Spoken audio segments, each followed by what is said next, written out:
braucam polkreisu. Viņš spiedienu nolaiž riepām, lai labāk saķer, jo krāsa ir pilnīgs ledus.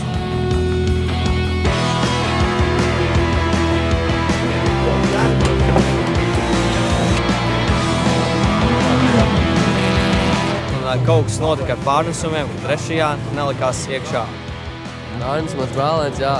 Arni mēs apslimdinājām ar autosportu pagājušajā ziemā, kad es savu pirmo polkreisu braucu ar to mašīnu, ko viņš tagad brauc. Pirmajā kvalitācīgā trāsā vēl nesapratu un bija baigākā slidināšanās visu laiku. Tur tā kā dabūja normāli durvīs vēl. To mēs taisnojām ārā.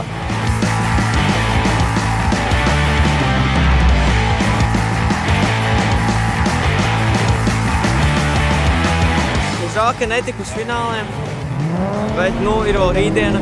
Rītdiena vēl var paspēt. Praigi nav tas labākais rezultāts. Baigā daudzīšanās startā man vienkārši iedaudzīt citā planētā. Tā kā startā es pats apjuku, kur es vispār atrodos, bet pēc tam man sagāja labāk.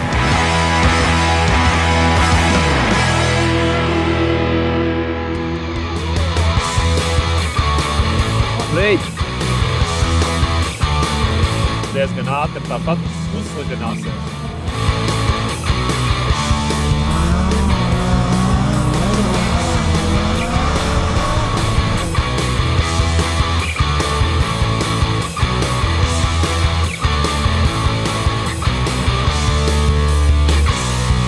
Man ielaiks sānā un es gandrīz visu, tad tagad ir viss mums jātaisa. Labs treniņš.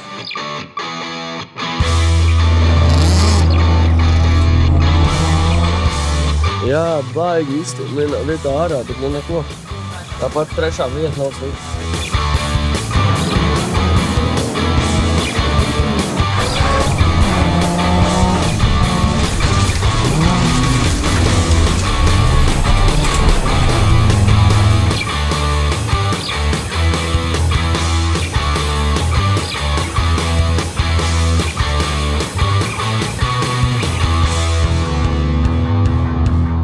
Sākumā baigi nospolēja, bet tā, ka es nevaru pamainīt ātrumus, tikai tagad otrajā ir viss aizbrauca. Beigās ļoti vēl džokeri izbrauca un priekšējais tālākajā līkumā izslīdē ļoti tālu ārā. Īstenībā,